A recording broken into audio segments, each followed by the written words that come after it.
أعوذ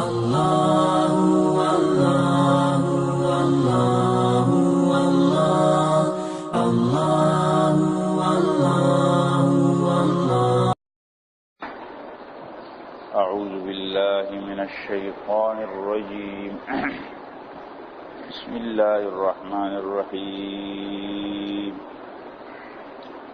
سيقول السفهاء من الناس ما ولاهم عن قبلتهم التي كانوا عليها قل لله المشرق والمغرب يهدي من يشاء إلى صراط مستقيم۔ بنی اسرائیل کا تذکرہ ہوا ہے اور مراد یہود ہیں۔ یہود کے تمام طبقات اور ان کی پوری تاریخ اور حالات یہ معلوم ہوئے، اور آخر میں یہ بات معلوم ہوئی کہ ابراہیم علیہ السلام کی صحیح ملت پر اس وقت صرف مسلمان ہیں اور حق صرف اسلام۔ اب دیکھو، تین باتیں ہیں مسلمانوں کے اندر، تین چیزیں یا امت مسلمہ کے لیے۔ ایک امت مسلمہ کا مرکز ہے، اور ایک امت مسلمہ کے افراد ہیں، اور ایک امت مسلمہ کا قائد اور پیغمبر ہے۔ یہ تین باتیں اللہ تعالیٰ ذکر کرتے ہیں۔ مسلمانوں کو اللہ تعالیٰ نے جو قبلہ دیا ہے وہ اوسط القبل، پوری دنیا کا مرکز ہے، اور مسلمانوں کی جو امت ہے یہ امت معتدل ہے، ان میں افراط تفریط نہیں، اور مسلمانوں کا جو قائد اور پیغمبر ہے وہ پیغمبروں کا آخری پیغمبر اور تمام میں افضل پیغمبر۔ یہ باتیں ذکر ہے۔ قبلے کا ذکر آتا ہے، سیقول السفہاء، عن قریب کہیں گے، ضرور کہیں گے، سین تاکید کے لیے ہے، ضرور کہیں گے بے وقوف من الناس، لوگوں سے، ما ولاہم، کس چیز نے پھیر دیے ان کو، عن قبلتہم التی، ان کے اس قبلے سے، التی کانوا علیہا، جس پر یہ تھے۔ حضرت عبداللہ ابن عباس رضی اللہ عنہما کی بات ابو داؤد اور ابن ابی شیبہ میں ہے، فرماتے ہیں کان رسول اللہ صلی اللہ علیہ وسلم یصلی وہو بمکہ نحو بیت المقدس، نبی کریم صلی اللہ علیہ وسلم مکے میں جب تھے تو آپ بیت المقدس کی طرف رخ کر کے نماز پڑھتے تھے، لیکن اس حال میں کہ والکعبۃ بین یدیہ، کعبہ بھی سامنے آتا۔ آپ کو معلوم ہے مکہ مکرمہ کے ادھر شمال کی جانب میں شام فلسطین کا علاقہ آتا ہے، اور مکہ کے شمال میں مدینہ بھی ہے۔ اگر ہم ترتیب سمجھنے کے لیے یوں کہیں کہ جیسے مثلا مسجد ہے، یہ والی دیوار دائیں طرف والی جو ہے یہ فلسطین ہے، اور اس کے بعد مدینہ ہے، اور اس کے بعد جا کر کے مکہ آیا، محل وقوع کے اعتبار سے۔ تو مدینہ منورہ اور فلسطین دونوں مکہ مکرمہ سے جانبی شمال میں۔ نبی کریم علیہ السلام جب نماز پڑھتے تھے تو آپ شمال کی جانب رخ کر کے نماز پڑھتے تھے۔ جب شمال کی جانب رخ کر کے نماز پڑھتے تھے تو ایک وقت میں خانہ کعبہ اور بیت المقدس دونوں آپ کے چہرے رخ کے سامنے آ جاتے۔ جب نبی کریم علیہ السلام مدینہ منورہ کی طرف منتقل ہو گئے تو حضرت عبداللہ ابن عباس کی روایت ہے کہ جب تک آپ مکے میں تھے نماز پڑھتے بیت المقدس کی طرف، اور آپ کا رخ آپ کے سامنے کیا جاتا تھا، خانہ کعبہ بھی۔ وبعد ما تحول الى المدینہ، مدینہ کی طرف منتقل ہونے کے بعد 16 یا 17 مہینے تک آپ علیہ السلام پھر بھی بیت المقدس کی طرف نماز پڑھتے رہے. لیکن اب آپ سمجھیں کہ جب مدینہ مکہ اور فلسطین کے بیچ میں ہے تو جب بیت المقدس کی طرف رخ کریں گے تو خانہ کعبہ کی طرف کیا ہو جائے گی؟ پیٹھ. کیونکہ مدینہ بیچ میں ہے، اس کے جنوب میں مکہ ہے اور اس کے شمال میں فلسطین اور بیت المقدس. اب دونوں کی طرف رخ نہیں ہو سکتا ہے، اب ایک کی طرف رخ ہو تو دوسرے کی طرف پیٹھ ہو جائے گی. تو جب نبی کریم علیہ السلام مدینہ منورہ تشریف لے گئے تو آپ نے 16-17 مہینے پھر بھی نماز پڑھی کس طرف؟ بیت المقدس کی طرف. لیکن آپ علیہ السلام کی یہ خواہش تھی کہ قبلہ خانہ کعبہ ہو جائے، ابراہیم علیہ السلام کا قبلہ. 16-17 مہینے کے بعد نبی کریم علیہ السلام اللہ تعالیٰ کا حکم آیا اور فرمایا کہ اپنے چہرے کو مسجد حرام کی طرف پھیر دو. تو آپ علیہ السلام نماز پڑھ رہے تھے مسجد قبلتین میں، بنو سلمہ کے محلے میں ظہر کی نماز پڑھ رہے تھے اور ظہر کی نماز میں قبلہ تبدیل ہو گیا ہے. اور پھر باقی جگہوں کے اندر عصر میں ہوا ہے. تو مختلف مساجد میں مختلف اوقات میں روایات اس لیے مختلف ہیں. بعض کہتے ہیں وہ پہلی نماز جس میں قبلہ تبدیل ہوا کون سا؟ ظہر. بعض کہتے ہیں عصر، بعض کہتے ہیں فجر. تو جہاں جس وقت اطلاع پہنچی ہے راوی نے اس وقت کو بیان کیا. ورنہ علی الاطلاق سب سے پہلی نماز جس میں قبلہ تبدیل ہوا ہے وہ ظہر کی نماز ہے. مسجد قبلتین آج بھی موجود ہے. مسجد قبلتین مدینہ منورہ میں ہے اور اس میں وہ نشانی آج بھی وہ صرف محراب چھوڑا ہوا ہے جس میں 2 قبلے ہیں، ایک ادھر ہے اور ایک ادھر. تو اب جب قبلہ تبدیل ہوا تو اس پر لوگوں نے بڑا شور مچایا. ان کے ہاتھ میں ایک بہت بڑا موقع آیا اور کہا اب تو مسلمانوں کو ہم بہت پریشان کر دیں گے، اب تو ہم ان کے دماغوں کو ہم پھیر دیں گے. اتنا شور شرابہ کیا، کہا تمہارا کوئی دین ہے؟ کل تک تم نماز پڑھتے رہے بیت المقدس کی طرف اور آج تم کو کہا جا رہا ہے بیت اللہ کی، تو کوئی دین ہے تمہارا؟ بہت شور شرابہ. کچے اسلام والے بیچارے تو شک میں پڑ گئے. حضرات آپ دیکھتے ہیں تھوڑا سا واقعہ ہوتا ہے لوگ کیسے ہل جاتے ہیں. لوگ کہتے ہیں یہ ایمان والے کیسے حق پر ہے، اللہ ان کی مدد نہیں کرتا. یہ واقعے میں اسلام آباد کے واقعے میں بہت سارے کچے مسلمان ہل گئے بیچارے. جو اس واقعے میں مبتلا تھے وہ تو ڈٹے ہوئے اور جو دور سے تماشا کرنے والے بادون فی الاعراب یسألون عن انبائکم، جو دور دور بیٹھ کر صرف خبریں سننے والے تھے وہ بیچارے شک میں پڑ گئے کہ یہ کیا ہو گیا. اس کا معنی ہے کہ یہ حق نہیں. یہ باتیں ہوتی ہے. جو اتنا شور شرابہ ہوا تو پھر کیا ہوا؟ انہوں نے شک میں ڈالنے کی کوشش کی. قبلہ کیوں تبدیل ہوا؟ اللہ تعالیٰ اس کے 4 جوابات دیتے. سیقول السفہاء، یقیناً کہیں گے بے وقوف لوگ، من الناس، لوگوں سے، ما ولاہم، کس چیز نے پھیر دیے ان کو، عن قبلتہم، ان کے اس قبلے سے، التی کانوا علیہا، جس پر یہ تھے.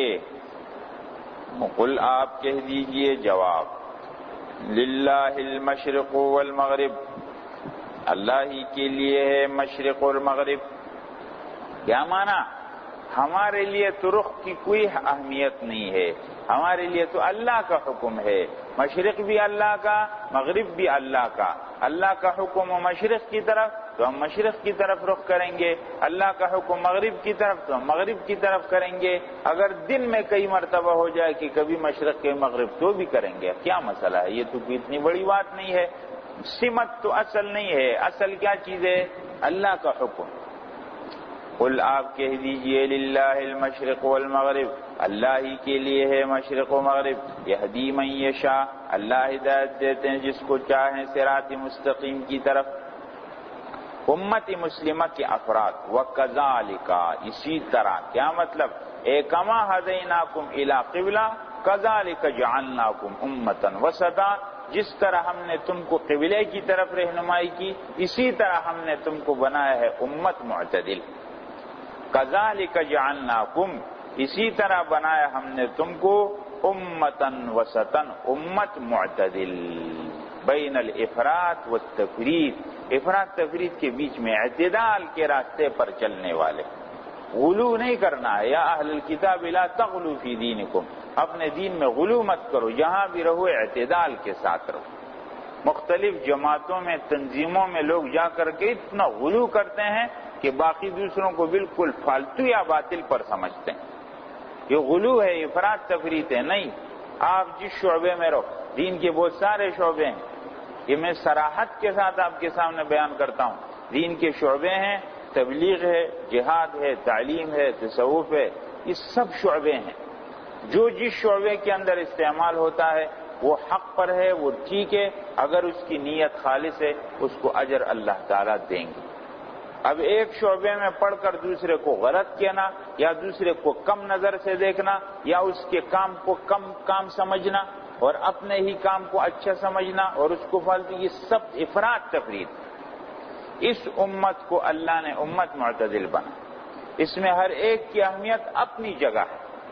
انسانی بدن کے اندر ہاتھ کی اہمیت اپنی جگہ ہے، پیر کی اہمیت اپنی جگہ ہے، سر دماغ کی اہمیت اپنی جگہ ہے۔ ایک کو بھی ہٹا دیں گے تو کام نہیں بنے گا حضرات۔ دین کے جتنے شعبے ہیں سب ایک دوسرے سے جڑے ہوئے ہیں اور سب کی اہمیت ایک دوسرے کی جگہ میں۔ جو جہاں پر ہے اس کا دل مطمئن ہے، بالکل لگ جائے وہاں پر لگا رہے، لیکن دوسرے کی دل میں تحقیر کی بات دل میں نہ لائے۔ اگر تحقیر کی بات آ جائے گی تو بات اعتدال سے ہٹ کر افراط تفریط میں چلی جائے گی، اور شاید وہاں پھر اسلام کا کام کم اور اپنی جماعت اور تنظیم کا کام زیادہ ہو۔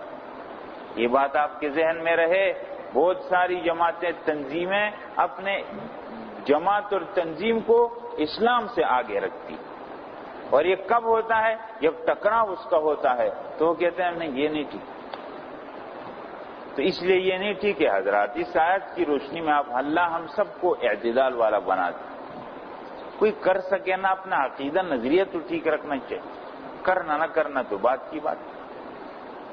وَكَذَلِكَ جَعَلْنَاكُمْ أُمَّةً وَسَطًا، بنایا ہم نے تم کو امت معتدل۔ امت معتدل، اس جگہ پر آپ معارف القرآن مفتی شفیع صاحب کی مطالعہ کریں، انہوں نے امت کے اعتدال پر بہت تفصیلی بات کی۔ وَكَذَلِكَ جَعَلْنَاكُمْ أُمَّةً وَسَطًا، اسی طرح بنایا ہم نے تم کو امت معتدل، لِتَكُونُوا شُهَدَاءَ عَلَى النَّاسِ، تاکہ تم گواہ بن جاؤ لوگوں پر۔ امام رازی رحمہ اللہ اس آیت سے استدلال کرتے ہیں کہ امت کا اجماع حجت ہے۔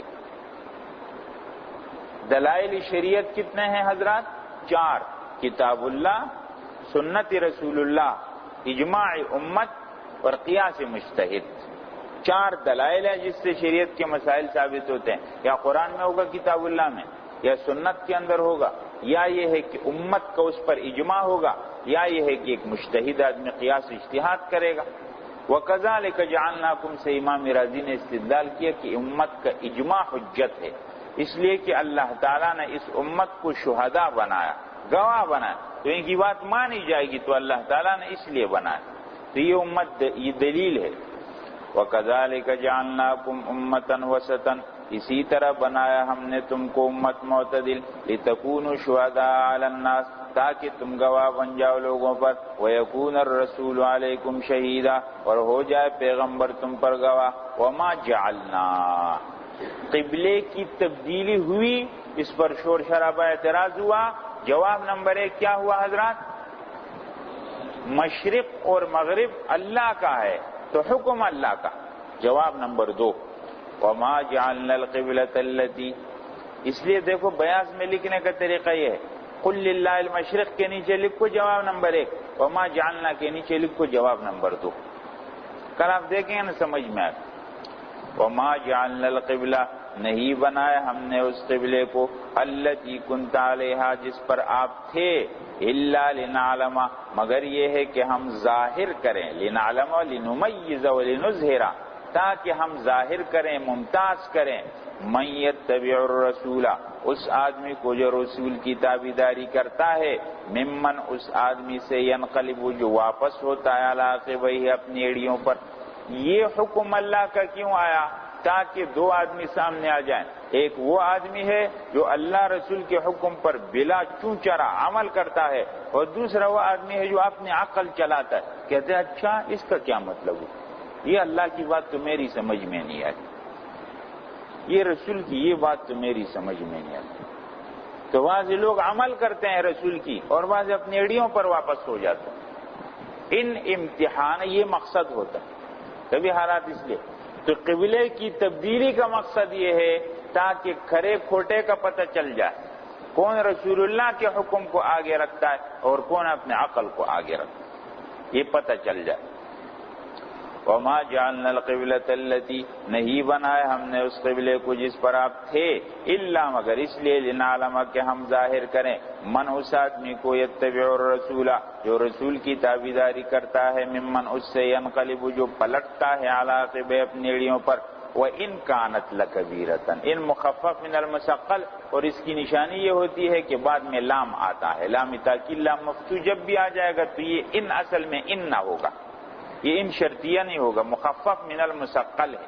وَإِن كَانَتْ لَكَبِيرَةً وَإِنَّهُ اور یہ یقیناً مشکل ہے، إِلَّا عَلَى الَّذِينَ مگر ان لوگوں پر حد اللہ جن کو اللہ نے ہدایت دی، وَمَا كَانَ اللَّهُ لِيُضِيعَ إِيمَانَكُمْ نہیں ہے کہ ضائع کرے اللہ تعالیٰ تمہارے ایمان کو، ایمان یہاں پر بمعنی صلاۃ ہے، نہیں ہے کہ اللہ ضائع کرے تمہاری نمازوں۔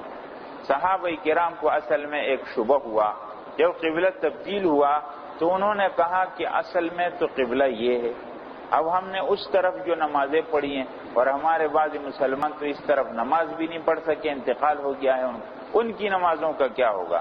تو فرمایا وَمَا كَانَ اللَّهُ لِيُضِيعَ إِيمَانَكُمْ اللہ ضائع نہیں کریں گے تمہاری نمازوں کو۔ ان اللہ بالناس لرؤوف الرحیم یقیناً اللہ تعالیٰ لوگوں پر مہربان رحم کرنے والے۔ قد نرى تقلب وجهك یقیناً ہم دیکھتے ہیں آپ کا پھیرنا اپنے چہرے کو، فی السماء فی بمعنی الی السماء آسمان کی طرف، فَلَنُوَلِّيَنَّكَ قِبْلَةً ہم پھیر دیں گے آپ کو ایسے قبلے کی طرف ترضاها کہ آپ خوش ہو جائیں گے، فَوَلِّ پھیر دیجئے۔ اب دیکھو آپ کے سامنے بار بار آئے گا، پھیر دو اپنا چہرہ مسجد حرام، جہاں کہیں پھیر دو، جہاں کہیں نکل جاؤ پھیر دو، بار بار۔ وہاں بہت زور شور سے پروپیگنڈا ہو رہا تھا، یہاں اس کا جواب اتنے زور شور کہا کیوں ہو گیا؟ پھر کہا پھیر دو اپنا چہرہ مسجد حرام، پھر انہوں نے کہا یہ کیا مطلب ہے، یہ کیا؟ کہا پھیر دو اپنا چہرہ مسجد حرام کی طرف۔ اگر باطل اپنا شور شرابہ کرتے تم اپنے حق کی بات کو اتنے زور سے کہو۔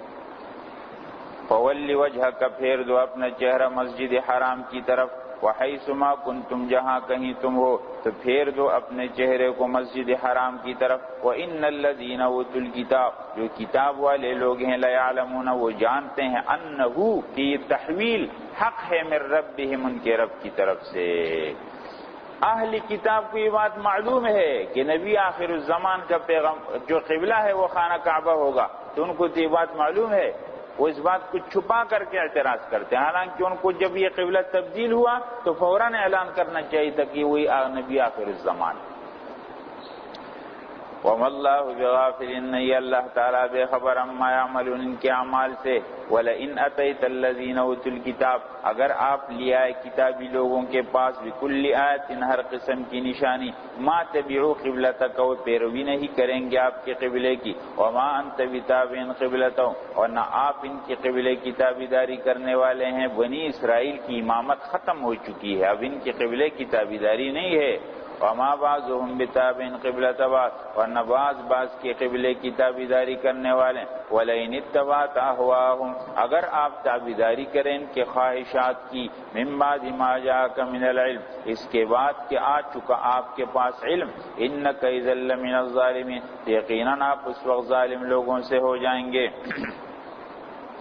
الذین آتیناہم الکتاب وہ لوگ جن کو ہم نے دی ہے کتاب، یعرفونہ جانتے ہیں اس پیغمبر کو یا قبلے کے معاملے کو، الرسول او امر القبلہ، ہو ضمیر راجع پیغمبر کی طرف یا ہو ضمیر راجع امر القبلہ کی طرف۔ الذین آتیناہم الکتاب وہ لوگ جن کو ہم نے دی ہے کتاب، یعرفونہ جانتے ہیں اس پیغمبر کو یا قبلے کو، کما یعرفون ابناءہم جیسے کہ جانتے ہیں اپنی اولاد کو، وَإِنَّ فَرِيقًا مِّنْهُمْ اور ایک جماعت ان میں سے لَيَكْتُمُونَ الْحَقَّ چھپاتی ہے حق کو، وَهُمْ يَعْلَمُونَ حالانکہ خوب جانتے ہیں، الحق من ربک حق تیرے رب کی طرف سے ہے، فَلَا تَكُونَنَّ تو آپ ہرگز نہ بنے من الممترین شک کرنے والوں سے۔ کتنے جوابات حضرات؟ دو۔ نمبر ایک مشرق و مغرب اللہ کا، نمبر دو یہ تبدیلی اس لیے تاکہ معلوم ہو جائے، ظاہر ہو جائے کون رسول کے پیچھے چلتا ہے کون واپس ہو۔ جواب نمبر تین وَلِكُلٍّ وِجْهَةٌ هُوَ مُوَلِّيهَا، وَلِكُلٍّ تنوین عوض کا، وَلِكُلِّ مِلَّةٍ وَقَوْمٍ ہر ملت اور قوم کے لیے، وجہتن ایک جہت ہے، ہوا مولیہا کہ یہ قوم اس کی طرف اپنے چہرے کو پھیرنے والی ہے۔ جواب نمبر تین جب ہر قوم کا اپنا قبلہ ہے، یہود کا اپنا قبلہ ہے، نصارہ کا اپنا قبلہ ہے، تو اگر مسلمانوں کا اپنا قبلہ ہو گیا تو اس پر اعتراض کی کیا ضرورت؟ یہ جواب نمبر تین ہے۔ وَلِكُلٍّ وِجْهَةٌ هُوَ مُوَلِّيهَا ہر ملت اور قوم کے لیے ایک جہت ہے جس طرف یہ اپنا رخ پھیرتے ہیں۔ فَاسْتَبِقُوا الْخَيْرَاتِ لہذا فالتو باتوں کو چھوڑو، نیکی کے کاموں میں ایک دوسرے سے آگے بڑھو۔ اَيْنَمَا تَكُونُوا جہاں کہیں تم ہوگے، يَأْتِ بِكُمُ اللَّهُ جَمِيعًا لے آئیں گے اللہ تعالیٰ تم کو سب کو۔ إِنَّ اللَّهَ عَلَى كُلِّ شَيْءٍ قَدِيرٌ بے شک اللہ تعالیٰ ہر چیز پر قادر ہے۔ وَمِنْ حَيْثُ خَرَجْتَ جہاں کہیں آپ نکل جائیں، فَوَلِّ پھیر دیجئے وجہ کا اپنا چہرہ مسجد حرام کی طرف۔ پہلی بات اقامت کی تھی اور اب بات سفر کی ہے۔ پہلے جو کہا پھیر دو اپنا چہرہ وہ اقامت، اب جہاں کہیں نکل جائیں مسافر ہو پھر بھی یہ کرنا، تو اب سفر کی بات۔ وَمِنْ حَيْثُ خَرَجْتَ جہاں کہیں آپ نکل جائیں، فَوَلِّ پھیر دیجئے وجہ کا اپنا چہرہ مسجد حرام کی طرف۔ وَإِنَّهُ لَلْحَقُّ مِن رَبِّكَ اور یہ حق ہے تیرے رب کی طرف سے۔ وَمَا اللَّهُ بِغَافِلٍ اور نہیں اللہ تعالیٰ بے خبر عَمَّا تَعْمَلُونَ تمہارے اعمال سے۔ وَمِنْ حَيْثُ خَرَجْتَ فَوَلِّ وَجْهَكَ شَطْرَ الْمَسْجِدِ الْحَرَامِ جہاں کہیں آپ ہو تو آپ نکل جائیں تو پھیر دیجئے اپنا چہرہ مسجد حرام کی طرف۔ وَحَيْثُ مَا كُنْتُمْ جہاں کہیں تم ہو تو پھیر دو اپنے چہرے شطر و مسجد حرام کی طرف۔ یہ اب آ رہا ہے جواب نمبر چار۔ کتنے جوابات اب تک ہوئے ہیں؟ تین۔ نمبر ایک مشرق و مغرب اللہ کا، نمبر دو اس لیے تاکہ رسول کے تابعدار اور واپس ہونے والے کا پتہ چل جائے، نمبر تین ہر قوم کا اپنا قبلہ، نمبر چار لِأَلَّا يَكُونَ لِلنَّاسِ عَلَيْكُمْ حُجَّةٌ تاکہ نہ رہے لوگوں کو تمہارے خلاف کوئی دلیل، إِلَّا الَّذِينَ ظَلَمُوا مِنْهُمْ ہاں جو ظالم ہے ان میں سے لوگوں کے پاس کوئی دلیل نہ رہے۔ کیا مطلب ہے؟ اگر تمہارا قبلہ تبدیل نہ ہوتا اور تمہارا قبلہ بیت المقدس سے رہتا تو لوگ اعتراض کرتے، یہود اور نصارہ کہتے ہیں کہ قبلہ ہمارا مانتا ہے اور باقی ہمارے دین کو مانتا نہیں ہے، اور مشرک لوگ اعتراض کرتے ہیں کہ ایک طرف دعویٰ ہے کہ میں ابراہیم علیہ السلام کی ملت پر ہوں اور ان کے قبلے کو مانتا نہیں ہے، تو ہر ایک حجت بیان کرتا۔ اللہ تعالیٰ نے قبلے کو تبدیل کر دیا، اب آپ کے خلاف کسی کے پاس حجت نہیں۔ بات سمجھ میں؟ جواب نمبر چار ہے لِأَلَّا يَكُونَ لِلنَّاسِ عَلَيْكُمْ حُجَّةٌ تاکہ نہ رہے لوگوں کو تمہارے خلاف کوئی دلیل، إِلَّا الَّذِينَ ظَلَمُوا مِنْهُمْ مگر جو ظالم ہے ان میں سے ضدی وہ پھر بھی بات کریں گے، فَلَا تَخْشَوْهُمْ وَاخْشَوْنِي لہذا ان سے مت ڈرو مجھ سے ڈرو، وَلِأُتِمَّ نِعْمَتِي عَلَيْكُمْ تاکہ میں پوری کروں اپنے نعمت تم پر، وَلَعَلَّكُمْ تَهْتَدُونَ تاکہ تم ہدایت پاؤ، كَمَا أَرْسَلْنَا فِيكُمْ کما کا تشبیہ کا یعنی کما اتممت علیکم نعمتی بالقبلہ جیسے میں نے قبلے کی طرف حکم بدل کر تم پر اپنی نعمت پوری کی، کذالک اتممتها بارسال الرسول اسی طرح میں اپنی نعمت پوری کر رہا ہوں آخری پیغمبر بھیج کر۔ کما ارسلنا یا مطلب یہ ہے کذالک جعلناکم امۃ وسطا کما ارسلنا فیکم رسولا ہم نے بنایا تم کو امت معتدل جیسا کہ تم نے پیغمبر بھیجا آخری۔ تو کاف تشبیہ کا اس کا تعلق یا لِأُتِمَّ سے ہے یا کذالک جعلنا سے۔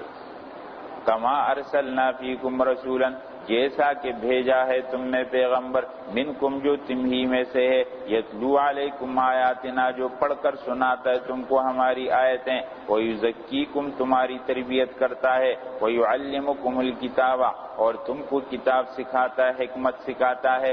حضرات یہاں ایک مختصر بات کرتا ہوں، قرآن کریم میں تزکیہ کا لفظ استعمال ہے اور ویسے عرف رواج کے اندر تصوف کا لفظ استعمال۔ تصوف کے لفظ سے بعض لوگوں کو وحشت ہوتی ہے، وہ تصوف کا لفظ جب سنتے ہیں تو تھوڑے سے کہتے ہیں کہ یہ پتہ نہیں کیا ہے، دین کے مقابلے میں نئی چیز ہے۔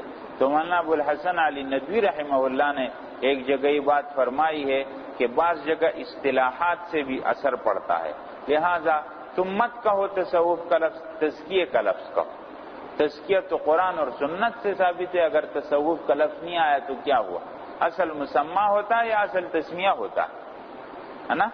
یہاں تزکیہ کا لفظ ہے، وَيُزَكِّيكُمْ اللہ تعالیٰ وہ پیغمبر تمہاری تربیت کرے، وَيُعَلِّمُكُمُ الْكِتَابَ وَالْحِكْمَةَ اور وہ سکھاتا ہے تم کو کتاب اور حکمت، وَيُعَلِّمُكُمْ سکھاتا ہے تم کو مَا لَمْ تَكُونُوا تَعْلَمُونَ جس کو تم نہیں جانتے، مِمَّا لَا طَرِيقَ إِلَى مَعْرِفَتِهِ سِوَى الْوَحْيِ کہ جس کی معرفت اور علم کا وحی سوا کوئی راستہ نہیں ہے، وہ باتیں تم کو کون سکھاتا ہے؟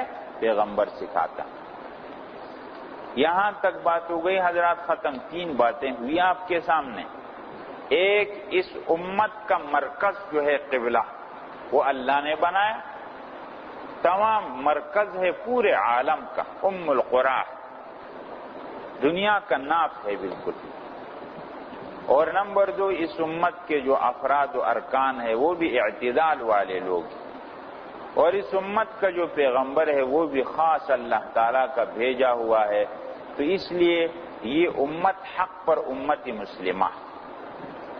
یہود و نصارہ کا تذکرہ ختم، اب امت مسلمہ کو خطاب یہاں سے شروع ہوتا۔ دیکھو امت مسلمہ کو چند شعبوں کے اندر کام کرنا، یہ خلاصہ جو آپ کو ملا ہے نا، یہ میں آپ کو اسی ترتیب سے بتا رہا ہوں۔ امت مسلمہ چند شعبوں میں کام کرے گی۔ نمبر 1، تہذیب الاخلاق، یعنی امت مسلمہ کے جتنے افراد ہیں ہر ایک اکیلا انفرادی طور پر اپنی اصلاح کرے گا۔ اس کے بعد دوسرا شعبہ آئے گا گھر کا، کہ جب مل کر رہیں گے اجتماعی شکل میں گھر میں، اس کا نظام کیا ہو۔ اور تیسرے نمبر پر مرحلہ آئے گا پورے علاقے اور ملک کا نظام کیا ہونا چاہیے۔ جب ایک امت آپ کے سامنے آئے، یہودیت تو ناکام ہو گئے، اور یہ امامت اور قیادت کا کام امت مسلمہ کے حوالے، تو اب امت مسلمہ اس کام کو کیسے چلائے؟ پوری ترتیب ہے اپنے اخلاق کی اور اپنے تہذیب، اپنے آپ کو بنانا ہے۔ 5 چیزیں اللہ بیان کرتے۔ نمبر 1 ذکر، نمبر 2 شکر، نمبر 3 صبر، نمبر 4 دعا، نمبر 5 شعائر اللہ کی تعظیم۔ امت مسلمہ کے تمام افراد میں یہ بات پائی جائے، کیا مطلب؟ جب تک تمہارا کام نہ ہو جائے تم مسلسل اللہ سے مانگتے رہو، جب تمہارا کام ہو جائے تو تم شکر کرو، نہ ہو جائے تو صبر کرو، اور اپنے دل میں پورے دین کے شعائر کا پورا احترام کرنا۔ امت مسلمہ کے افراد میں 5 باتیں، خلاصہ ان کا یہ نکلے گا کہ اللہ کے ساتھ ٹھیک تعلق ہونا چاہیے۔ خلاصہ امت مسلمہ کے افراد میں ہر فرد کا تعلق اللہ کے ساتھ کیسے ہو جائے؟ ٹھیک ہو جائے۔ اللہ کے ساتھ ٹھیک تعلق صرف دعووں اور نعروں سے بات نہیں چلے گی کہ میں تو امت مسلمہ کا افراد ہوں، اگر صرف نعروں سے بات چلتی تو یہود و نصارہ نے نعرے لگائے نا، نعرے نہیں چلیں گے، اب اپنی اصلاح کرنی پڑے گی۔ سب سے پہلے امت مسلمہ کے ہر فرد کا تعلق اللہ کے ساتھ ٹھیک، اپنی حاجتیں اللہ سے مانگنی، ملنے پر شکر، نہ ملنے پر صبر، دعا کا مستقل سلسلہ، اور اللہ سے شکوہ شکایات نہیں، اللہ کے پورے دین کی تعظیم اس کے دل کے اندر۔ یہ 5 باتیں ہیں اور ان سب کو اگر ہم ایک لفظ میں بیان کرتے ہیں تو یوں ہے کہ اللہ کے ساتھ تعلق ٹھیک ہونا. دیکھو، فَاذْكُرُونِي یاد کرو مجھے، اذکرکم میں یاد کروں گا تم کو. اللہ فرماتے مجھے یاد کرو میں تم کو یاد کروں. سبحان اللہ. فَاذْكُرْنِي بِالطَّاعَةِ اذکرکم بالأجر. تم مجھے طاعت سے یاد کرو، میں اجر دے کر تم کو یاد کروں. وَاشْكُرُوا لِي، میرا شکر کرو. وَلَا تَكْفُرُونَ، نہ شکری مت کرو.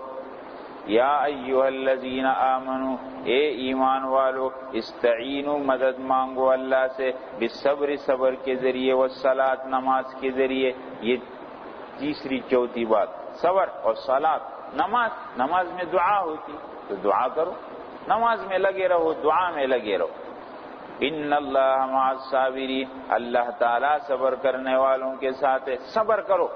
صبر ہوگا ایک بڑا امتحان، ایک چھوٹا امتحان. بڑا امتحان تو یہ کہ تمہاری جان چلی جائے گی، اور چھوٹا امتحان یہ ہے کہ خوف آئے گا، بھوک آئے گا، وغیرہ وغیرہ وغیرہ. امتحان ہے، صبر کرنا.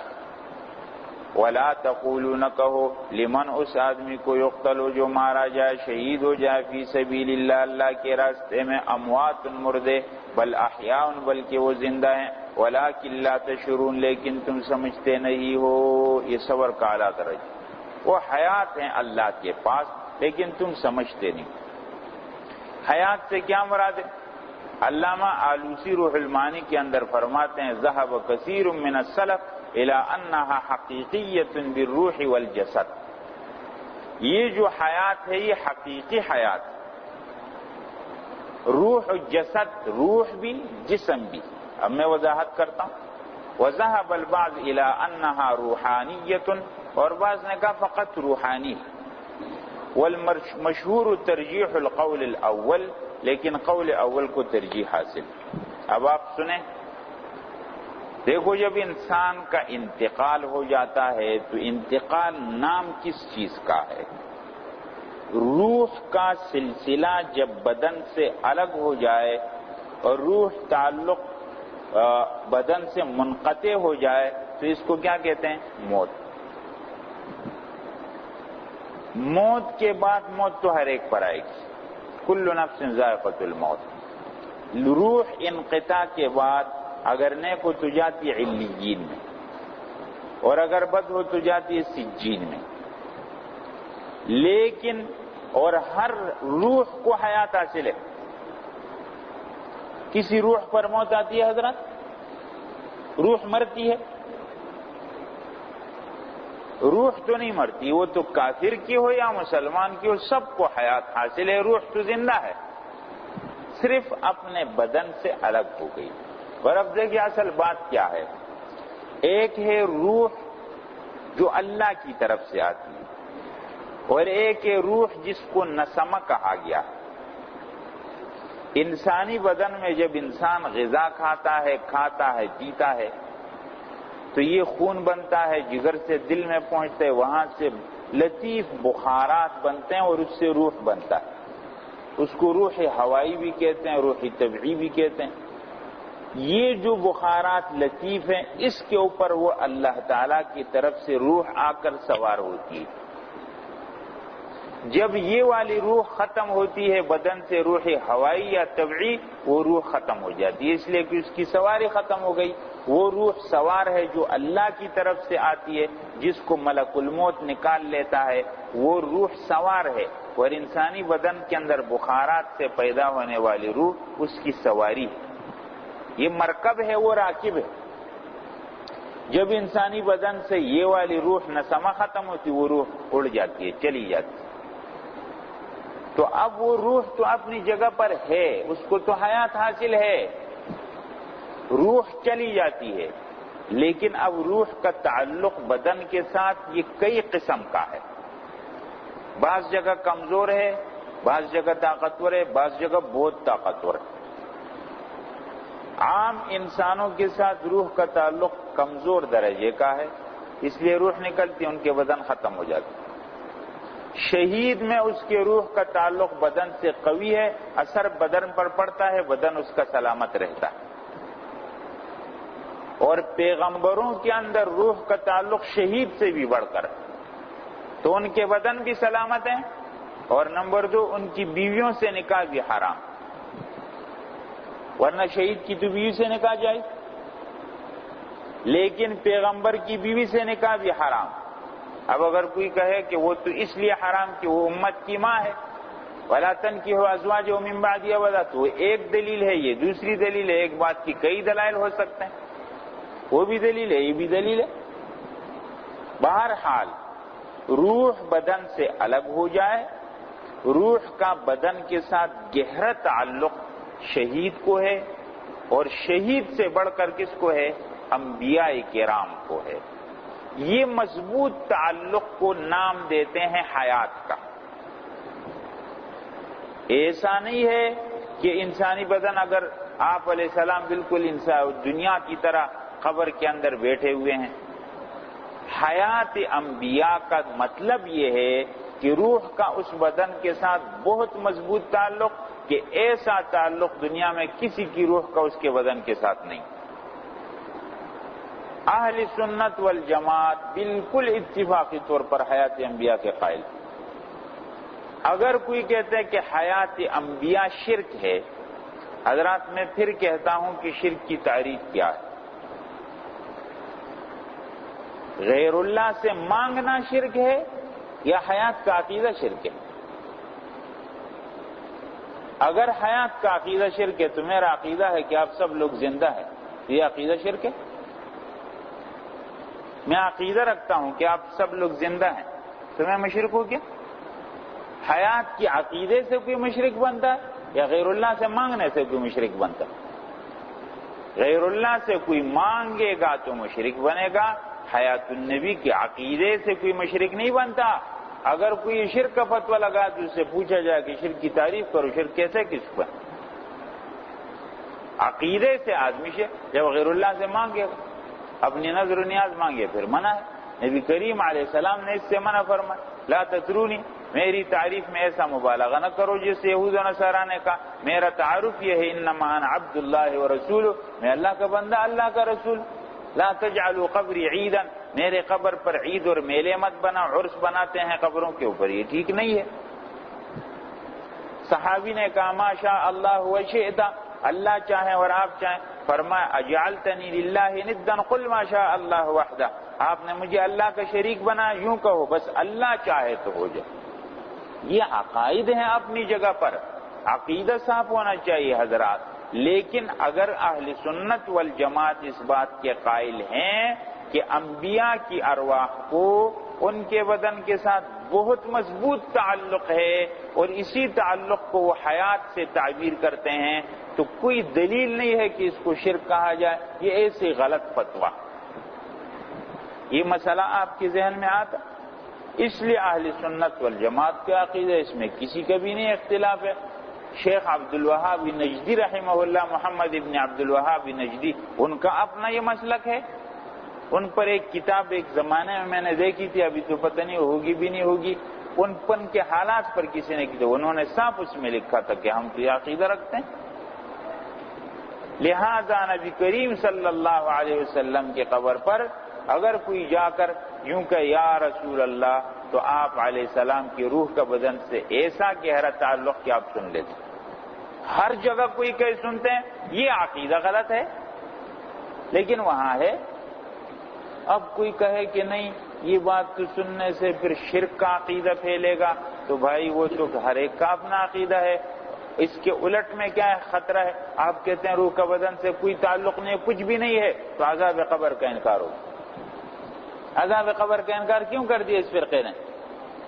عذاب قبر کا انکار اس بنیاد پر کہا کہ روح کا بدن سے کوئی تعلق نہیں، تو یہ نقصان ہو گیا نا۔ عام مردوں کے سماع میں امت میں اختلاف ہے، امت کا ایک طبقہ قائل ہے، ایک طبقہ نہیں قائل ہے۔ حضرت عائشہ منکر ہے۔ بات یہ ہے کہ عام مردوں کے سننے نہ سننے کے بارے میں اختلاف۔ حضرت عائشہ رضی اللہ تعالیٰ عنہا منکر ہے، حضرت عمر رضی اللہ تعالیٰ عنہ سماع کے قائل ہیں، اور پھر انہی دو کو دیکھ کر امت میں دونوں طبقے چلے ہیں، علمی اختلاف ہے۔ اور حضرت تھانوی رحمہ اللہ نے تو یہ بات لکھی ہے التکشف کے اندر، یہ بات لکھی ہے غالباً کہ یہ بات اپنے ماحول کو دیکھ کر کرنی چاہیے. اگر سما کے قول سے لوگوں میں غلطی کی طرف اور یہ غیر اللہ سے مانگنے کا خطرہ ہے تو وہاں عدم سما کی بات کی جائے، لیکن اگر عدم سما سے عذاب قبر کے انکار کا خطرہ ہے تو پھر وہاں سما کی بات کی جائے. اس میں تشدد کی ضرورت نہیں ہے اور اس میں اپنی صلاحیتوں کو لگانے کی ضرورت نہیں ہے کہ سما ہے نہیں ہے، جھگڑے ہو رہے ہیں خواہ مخواہ میں، دونوں ٹھیک ہے، حق پر ہے، لیکن سماع انبیاء میں کسی کا بھی اختلاف نہیں. اب کوئی کہے کہ حیات تو میں قائل ہوں لیکن حیات برزخی ہے، حیات برزخی ہو یا کچھ بھی ہو اس سے ہماری بحث نہیں ہے، صرف اتنا بتاؤ کہ آپ سما کے قائل ہیں یا نہیں، بس. حیات برزخی میں علاقہ کون سا ہے؟ نوعیت کا ہے.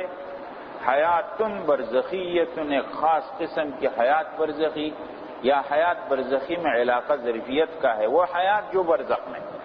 بہرحال اس بحث میں تو جانے کی ضرورت ہی نہیں ہے، صرف اتنا ہے کہ اہل سنت والجماعت اس پر متفق ہے انبیاء کرام کے سماع پر. اب آپ اس حیات کو حیات برزخی تعبیر کرے، اس حیات کو کوئی اور تعبیر کرے، آپ کی مرضی ہے، اس سے ہم کو کوئی بحث نہیں ہے. صرف اتنی بات ہے کہ اہل سنت والجماعت سماع کے قائل ہیں، سماع انبیاء. باقی سماع میں اختلاف ہے، جو جس بات کو مانتا ہے وہ حق پر ہے. سماع والے بھی حق پر، عدم سماع والے بھی حق پر. اس میں کسی ایک پر گمراہی کا فتویٰ لگانا، یہ دونوں فتوے غلط ہیں. اگر سماع والوں پر فتویٰ لگتا ہے یا عدم سماع والوں پر لگتا ہے، یہ دونوں فتوے اعتدال سے ہٹے ہوئے فتوے ہیں. اس لیے عام سماع میں کوئی جھگڑا نہیں ہے، دونوں حق پر ہے اور اس میں بحث کی ضرورت بھی نہیں ہے، بلکہ آسان بحث اس کے اندر یہ ہے کہ سماع کے اندر جہاں سماع ثابت ہے وہاں مانا جائے. علامہ ابن حمام فتح القدیر کے اندر وہ منکر ہیں احناف میں سے عام سماع کے، کہتے ہیں کہ نہیں سنتے، لیکن پھر خود استثناء کرتے ہیں. تو ایک استثناء کیے، دو کیے، تین استثناء کیے، پھر کیا رہ گیا اس کے اندر؟ کہتے ہیں کہ حدیث میں ہے کہ پاؤں کی آہٹ سنتے کا یہ مستثنیٰ ہے. کافر احادیث میں کہ جب جاتے ہیں تو السلام علیکم یا اہل القبور، کہا نہیں سلام بھی سنتے ہیں، تو بس ہو گیا. اور کیا ہے؟ ہو گیا نا. بس جہاں ہے ثابت ہے وہاں ثابت ہے، جہاں نہیں ہے نہیں ہے. ان جھگڑوں میں پڑنے کی بہرحال ضرورت نہیں ہے. یہ مسئلہ میں نے اس لیے آپ کے سامنے مختصراً بیان کیا تاکہ آپ کو اعتدال والی بات معلوم ہو. اپنی صلاحیتوں کو ٹھیک جگہ میں لگانا چاہیے، باتوں میں ضرورت نہیں. وَلَا تَقُولُوا نہ کہو لِمَن يُقْتَلُ فِي سَبِيلِ اللَّهِ اموات، جو مارا جائے اللہ کے راستے میں مردے ہیں وہ، بل احیاء بلکہ زندہ ہیں، وَلَٰكِن لَّا تَشْعُرُونَ لیکن تم کو شعور نہیں ہے، علم نہیں.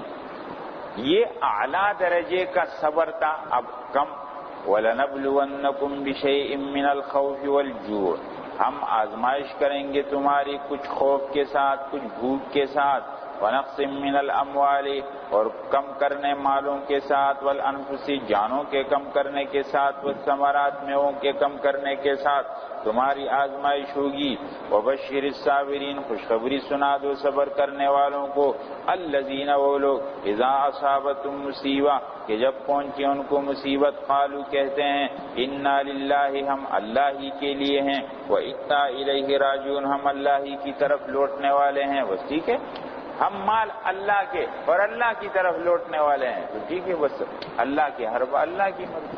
اس لیے حضرات جب کسی کا انتقال ہو جائے تو ہم کیا کہتے ہیں؟ انا للہ، ایک، وانا الیہ راجعون، دو.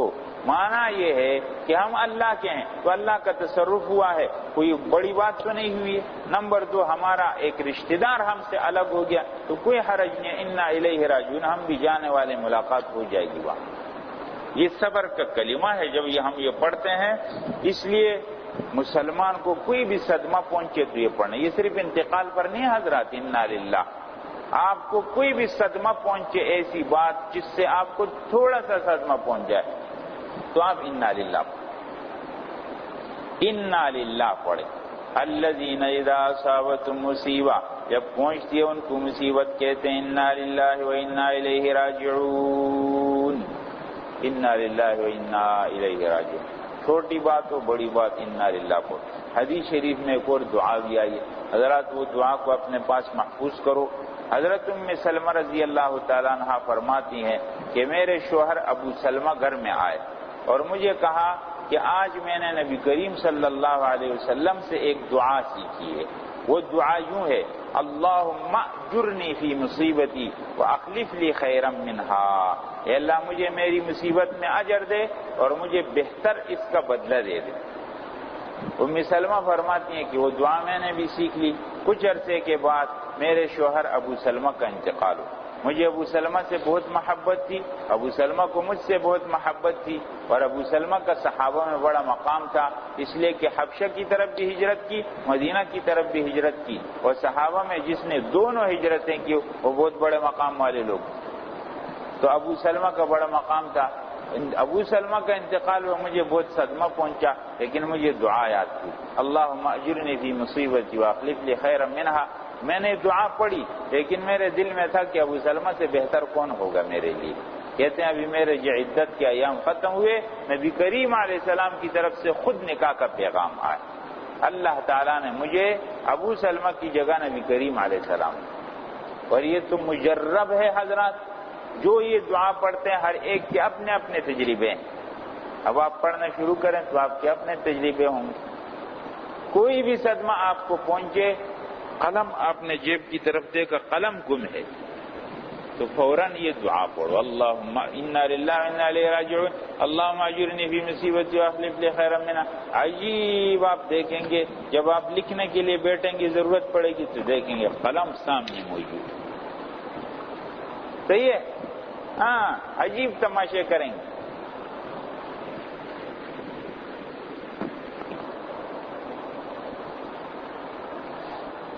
تو جو آدمی مشکل میں مصیبت میں انا للہ پڑھے گا، صبر کرے گا، اس کا کیا بدلہ؟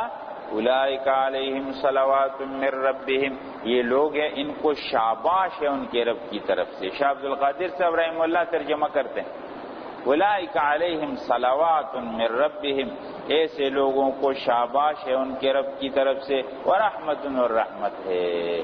ویسے صلاۃ کا معنی بھی رحمت اور رحمت کا معنی بھی رحمت، صلاۃ رحمت خاصہ ہے اور رحمت رحمت عامہ ہے، لیکن شاہ عبد القادر صاحب کے ترجمے کے بعد یہ فرق کرنے کی بھی ضرورت نہیں۔ وہ فرماتے ہیں اولئک علیہم صلوات من ربہم، یہ لوگ ہیں ان کو شاباش ہے رب کی طرف سے، اور رحمت و رحمت ہے، اولئک هم المہتدون، یہ لوگ ہدایت پر ہیں۔ ان الصفا والمروۃ من شعائر اللہ، دیکھو صبر کرتے ہیں، اللہ تعالیٰ کتنا بڑا مقام دیتے ہیں۔ حضرت ہاجر، حضرت اسماعیل علیہ السلام کی والدہ ہے حضرت ہاجر، مشہور ہاجرہ سے، یعنی ہمارے عرف رواج کے اندر حضرت ہاجرہ کہتے ہیں، ورنہ ان کا حضرت ہاجر ہے۔ یہ حضرت اسماعیل علیہ السلام کی والدہ ہے۔ صفا مروہ کے دو پہاڑیوں کے درمیان پانی کی تلاش میں چکر لگا رہی تھی، وہ چکر لگا، پھر ادھر آئی دوڑی، پھر ادھر آئی دوڑی، 7 چکر پورے ہوئے، اللہ تعالیٰ نے زمزم کا پانی دیا۔ مشکلات میں صبر کرتے ہیں، اللہ تعالیٰ کیسے مقام دیتے ہیں۔ ان الصفا والمروۃ من شعائر اللہ، یقیناً صفا مروہ اللہ کی نشانیوں سے ہے۔ کل شیء جعل علما من اعلام طاعت اللہ فهو من شعائر اللہ، کل شیء جعل علما من اعلام طاعت اللہ فهو من شعائر اللہ، ہر وہ چیز جو اللہ کی طاعت کی نشانی بن جائے اور اللہ کی تابعداری طاعت کی نشانی، اس کو شعائر اللہ کہتے ہیں۔ کل شیء جعل علما من اعلام طاعت اللہ فهو من شعائر اللہ۔ ان الصفا والمروۃ من شعائر اللہ، یقیناً صفا مروہ اللہ کی نشانیوں سے ہے۔ فمن حج البیت واعتمر، بس جو حج کرے بیت اللہ کا یا عمرہ کرے، فلا جناح علیہ، تو کوئی گناہ نہیں، ان یطوف بہما، کہ ان کے درمیان دوڑے۔ ومن تطوع خیرا، جو خوشی سے کرے خیر، تو اللہ شاکر علیم قدردان علم والے۔ صفا مروہ کی سعی واجب ہے، لیکن لا جناح علیہ کے لفظ سے کیا معلوم ہوتا ہے کہ کوئی حرج نہیں ہے، کر لو، اس سے تو اباحت معلوم ہوتی۔ اصل بات یہ ہے کہ صفا مروہ کے پہاڑوں پر دو بت تھے، اساف اور نائلہ۔ تو اب جب اسلام آیا تو صحابہ کرام شک میں تھے کہ شاید یہاں تو بت ہوتے تھے تو اب یہاں منع ہوگا۔ فرمایا نہیں، وہ نہیں، منع نہیں ہے، کوئی حرج نہیں ہے، آپ کرو۔ تو یہ اصل میں اس کے مقابلے میں لا جناح فرمایا کہ وہ غلط سمجھتے تھے، اللہ نے اجازت دی۔ اب اجازت تو ہو گئی، لیکن کیا حیثیت ہے؟ تو واجب ہے۔ سعی صفا مروہ کے درمیان یہ واجب ہے۔ اب دیکھو یہ اصول ہو گئے 5۔ ان اصول کو جو آدمی چھپائے اور بیان نہ کرے، کتمان کرے، تو اس کی سزا اللہ بیان کرے۔ ان الذین یکتمون ما انزلنا، یقیناً وہ لوگ جو چھپاتے ہیں اس بات کو جو ہم نے اتاری، من البینات، واضح باتیں، والہدی، اور ہدایت، من بعد ما بیناہ، اس کے بعد کہ ہم نے اس کو بیان کیا، للناس، لوگوں کے لیے کتاب میں، اولئک یلعنہم اللہ، ایسے لوگوں پر لعنت ہے اللہ تعالیٰ کی، ویلعنہم اللاعنون، پر لعنت ہے لعنت کرنے والوں کی، الا الذین تابوا، مگر جنہوں نے توبہ کی۔ اب دیکھو بات کو سنو، توبہ کس کو کہتے ہیں؟ قرآن کریم تعریف بھی کرتا ہے۔ توبہ نام ہے 3 زمانوں میں 3 کام کرنے کا۔ 3 زمانے 3 کام، 3 زمانے۔ زمانہ جو موجود ہے وہ حال ہے، گزرا، ماضی، آتا، استقبال ہے۔ صحیح ہے؟ شعر ہے نا اس آسان قاعدے میں، زمانہ جو موجود ہے وہ حال ہے، گزرا، ماضی، آتا، استقبال ہے۔ 3 زمانوں کے اندر 3 کام کرنے۔ زمانہ ماضی کے بارے میں دل میں ندامت پیدا ہو جائے، زمانہ حال کے اندر اس گناہ سے الگ ہو جائے، اور زمانہ مستقبل میں اس کام کے نہ کرنے کا پکا عزم کر لے۔ 3 زمانوں میں 3 کام کرنا، اس کو توبہ کہتے ہیں۔ اور علماء طبقے کے لیے اس میں ایک اور اضافہ، لیکن وہ اس میں آ جائے گا، خیر ٹھیک ہے۔ 3 کام 3، اور اگر بندوں کے حق سے ہے تو اس میں ایک اور کام یہ ہے کہ بندے کو ان کا حق واپس کر دیا جائے۔ اب اللہ تعالیٰ بیان کرتے ہیں، دیکھو، الا الذین تابوا، مگر جنہوں نے توبہ کی۔ تاب یتوب کا معنی کیا؟ لوٹنا۔ وَأَصْلَحُوا، اور اپنی حالت ٹھیک کی۔ لہذا اگر زبانی نعرہ ہے لیکن اب تک حالت ویسے ہی ہے تو یہ توبہ نہیں۔ توبہ کی قبولیت کے لیے ضروری کیا ہوگا؟ اپنے حالت کی اصلاح، یعنی جس گناہ مبتلا ہے اس گناہ سے الگ ہونا پڑے گا۔ تو جو آدمی دعا کر، اے اللہ مجھے معاف کر دے، اللہم اغفر لی، اللہم اغفر لی، تو توبہ کی کلمات ہیں نا۔ جب آدمی توبہ کرے گا تو یوں کہے گا نا، اللہم اغفر لی، اللہ مجھے معاف کرے، لیکن گناہ کے چھوڑنے کا نہ ارادہ ہے نہ گناہ سے الگ ہوتا ہے، تو یہ توبہ نہیں، یہ توبہ نہیں۔ اپنی حالت ٹھیک کرنی ہے۔ وَبَيَّنُوا، اور یہ علماء طبقے کے لیے، یعنی جب کتمان کیا تھا، حق بات کو چھپایا تھا، تب توبہ کی قبولیت کے لیے ضروری ہوگا کہ اس کو بیان کریں۔ وَبَيَّنُوا، بیان کریں۔ وَأُولَئِكَ أَتُوبُ عَلَيْهِمْ، ایسے لوگوں پر میں مہربانی کرتا ہوں، وَأَنَا التَّوَّابُ الرَّحِيمُ، میں توبہ قبول کرنے والا مہربان ہوں۔ ان الذین کفروا، یقیناً وہ لوگ جنہوں نے کفر کیا، وماتوا، مر گئے، وہم کفار، اس حال میں کہ کافر تھے، اولئک علیہم لعنت اللہ، ایسے لوگوں پر لعنت ہے اللہ تعالیٰ کی، والملائکہ، فرشتوں، والناس اجمعین، تمام لوگوں کی۔ یلعنہم اللاعنون کا بیان ہے کہ لاعنون کون ہے، ادھر بیان کیا، لعنت اللہ والملائکہ والناس اجمعین، خالدین فیہا، ہمیشہ رہیں گے اس میں، لا یخفف عنہم العذاب، نہیں ہلکا کیا جائے گا ان سے عذاب کو، ولا هم ينظرون، اور نہ ان کو مہلت دی جائے گی۔ خلاصہ کیا کام؟ 5 باتیں جو کی، ذکر، شکر، صبر، دعا، تعظیم شعائر اللہ۔ خلاصہ، الہکم الہ واحد، معبود تمہارا ایک معبود ہے، لا الہ الا ہو، نہیں کوئی عبادت کے لائق مگر وہ، الرحمن، رحم کرنے والا، الرحیم، مہربان۔ یہ ایک شعبے کے بارے میں بات ہوئی ہے حضرات، پہلا شعبہ کیا ہے؟ امت کے افراد کی اصلاح ہو جائے، اصلاح فرد کی اصلاح. فرد کی اصلاح ہوگی تو معاشرے کی اصلاح ہو جائے گی. لہذا فرد کی اصلاح ہوگی جب اللہ سے ٹھیک تعلق ہو جائے گا. اب معاشرے کی اصلاح ہوتی ہے، گھر کا نظام بنتا ہے. گھر کے نظام کے لیے اللہ تعالیٰ 5 قانون بیان کرتے ہیں. پہلا قانون یہ ہے کہ جب گھر کا نظام بنے گا تو ظاہر ہے گھر کے نظام کے لیے کمانے کا سلسلہ ہوگا، خوراک لائیں گے گھر کے اندر. تو فرمایا اللہ تعالیٰ نے اپنے انعامات کو پھیلا دیا ہے، اس میں کام لے کر اپنے لیے حلال کماؤ، حرام سے بچو. تو پہلا قانون جو اللہ تعالیٰ بیان کرتے ہیں وہ کسب رزق ہے. رزق کماؤ اپنے لیے ایک، لیکن اس کمانے کے اندر توحید کا خیال کرنا ہے، شرک نہیں کرنا.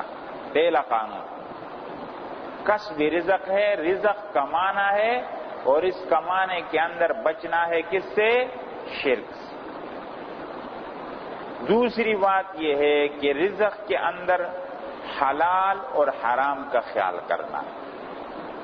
دیکھو گھروں کا نظام بنے گا جب حلال حرام کا نظام ہوگا، اور حلال اور حرام میں بھی اپنی مرضیاں یا اپنے جاہل اور گمراہ آبا کی تقلید نہیں کرنی ہے. حلال و حرام میں اللہ کے حکم کو آگے رکھنا.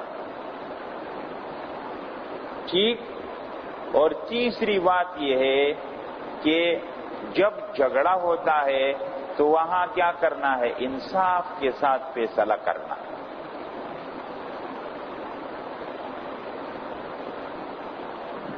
اور نمبر 4 بات کیا ہے کہ جو حقدار ہیں حقدار کو اس کا حق دینا. اور نمبر 5 یہ ہے کہ خود کسی کا حق نہیں دبانا. خود کسی کا حق نہیں دبانا، کسی کا مال نہیں کھانا ہے، اپنے اندر قناعت پیدا کرنا. یہ اصول اللہ تعالیٰ بیان کرتے ہیں. آگے آیتیں آئیں گی پھر آپ کی سمجھ میں آئے گا. ان فی خلق السماوات، یقیناً پیدائش آسمان اور زمین میں، واختلاف اللیل والنہار، اور رات دن کے اختلاف میں، والفلک التی تجری فی البحر، اور اس کشتی میں جو چلتی ہے دریا میں، بما ینفع الناس، لوگوں کے نفع کا سامان لے کر، وما انزل اللہ من السماء، اور اس بارش میں جو اتارا اللہ تعالیٰ نے اوپر سے، من ماء پانی، فاحیا بہ الارض بعد موتها، بس زمین کو زندہ کیا اس کے ذریعے اس کے مرنے کے بعد، وبث فیہا من کل دابہ، اور پھیلا دیا اللہ تعالیٰ نے زمین میں ہر قسم کے چلنے والے، وتصریف الریاح، اور ہواؤں کے چلانے میں، والسحاب المسخر، اور اس بادل کے چلانے میں جو مسخر ہے آسمان زمین کے بیچ میں. ان سب چیزوں میں لآیات، نشانیاں ہیں، لقوم، ایسے قوم کے لیے، یعقلون، جو سمجھتی ہے. آیات میں 2 اشارے ہیں.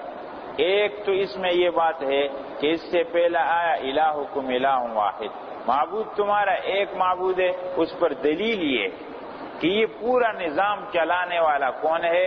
اللہ. برہان تمانع ہے. اگر 2 ہو جائیں گے تو جھگڑا ہو جائے. لو کان فیہما آلہۃ الا اللہ لفسدتا، اگر 2 خدا ہوتے ہیں. حضرت تھانوی رحمہ اللہ نے یہاں پر وہ دلیل بیان کی. برہان تمانع ہے جو شرائع عقائد کی کتابوں کے اندر. اگر 2 خدا ہو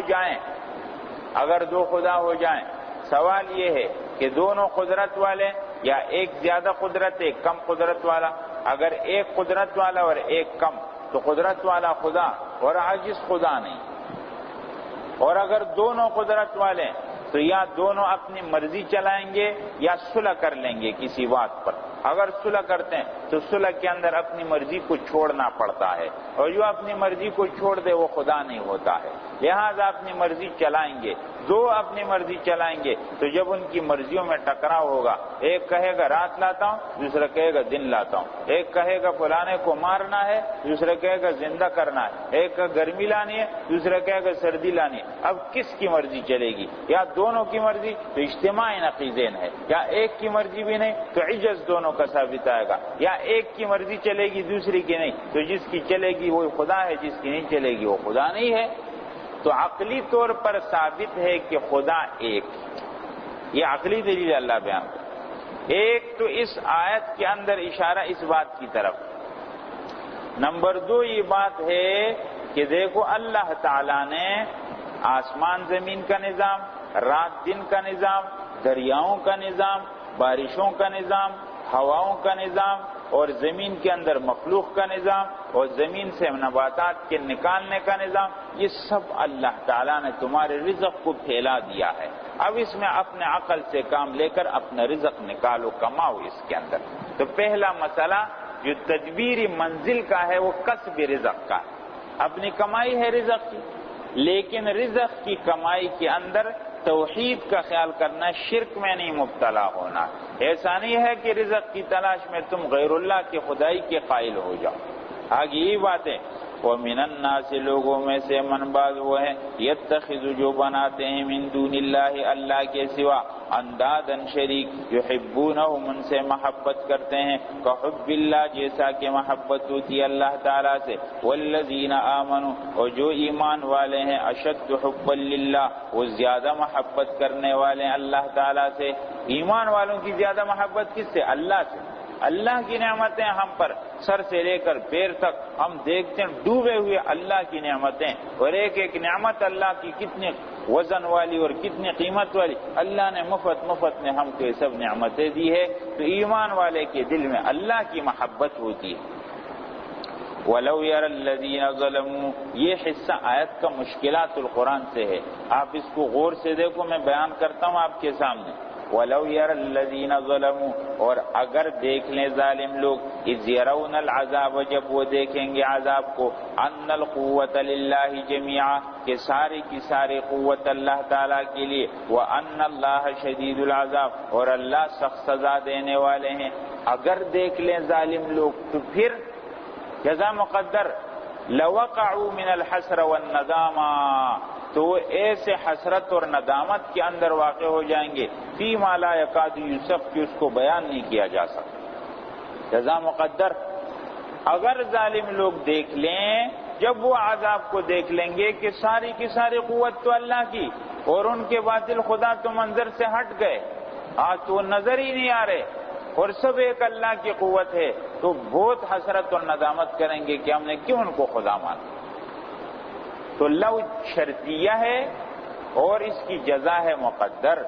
لو يرى الذين ظلموا اذ يرون العذاب ان القوة لله جميعا وان الله شديد العذاب جزا مقدر جواب محذوف لوقعوا من الحسرة والندامة فيما لا يكاد يوسف وہ ایسے حسرت و ندامت میں پڑ جائیں گے جب دیکھیں گے اس بات کو کہ اس حسرت و ندامت کو بیان نہیں کیا جا سکتا۔ یا یہ ہے کہ لو یرا کا مفعول مقدر یہ نکالو، لو یرا الذین ظلموا جب دیکھیں گے ظالم لوگ کس بات کو دیکھیں گے؟ ان اندادہم لا تنفع کہ ان کے شریک کچھ فائدہ نہیں دیتے۔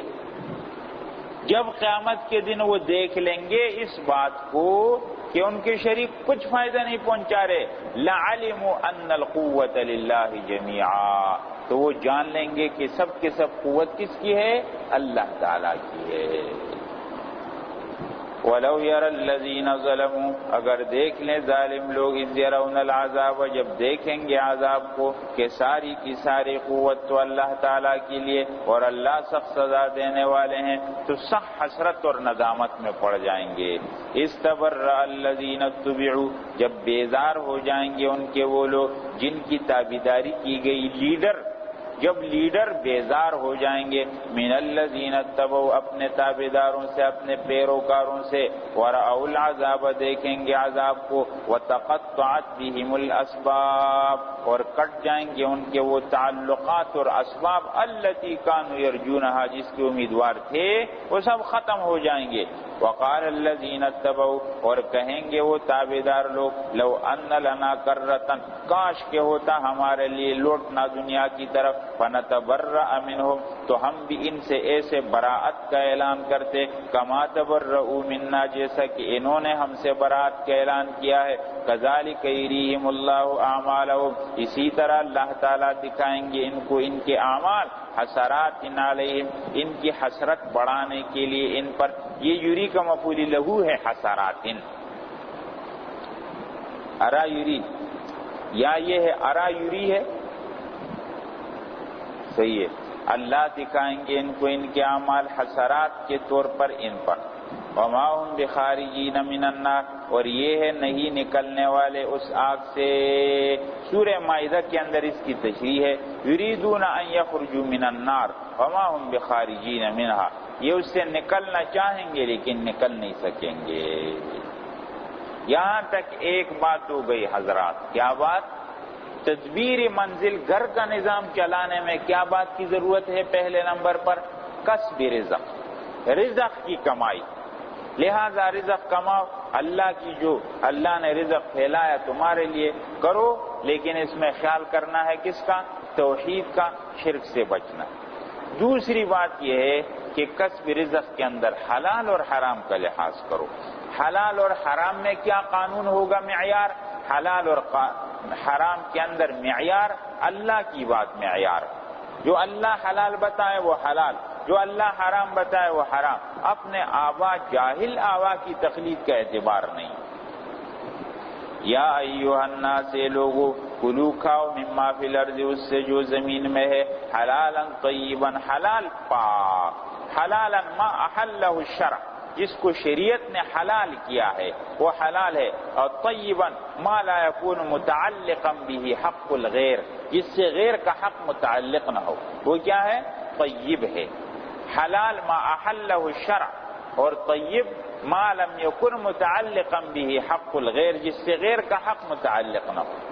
تو یا ایھا الناس لوگو کلو کھاؤ مما فی الارض اس سے جو زمین میں ہے، حلالا حلال طیبا پاک، ولا تتبعوا خطوات الشیطان شیطان کے نقش قدم پر مت چلو، انہ لکم عدو مبین وہ تمہارا کھلا دشمن ہے۔ کیسے دشمن ہے؟ انما یأمرکم بالسوء والفحشاء وہ حکم کرتا ہے تم کو غلط کاموں کا، والفحشاء اور بے حیائی کا، وان تقولوا علی اللہ اور یہ کہ تم کہو اللہ تعالیٰ پر ما ایسی بات لا تعلمون جو تم نہیں جانتے۔ حلال اور حرام کے اندر اپنی طرف سے باتیں یہ شیطان کی طرف سے ہوتی ہیں۔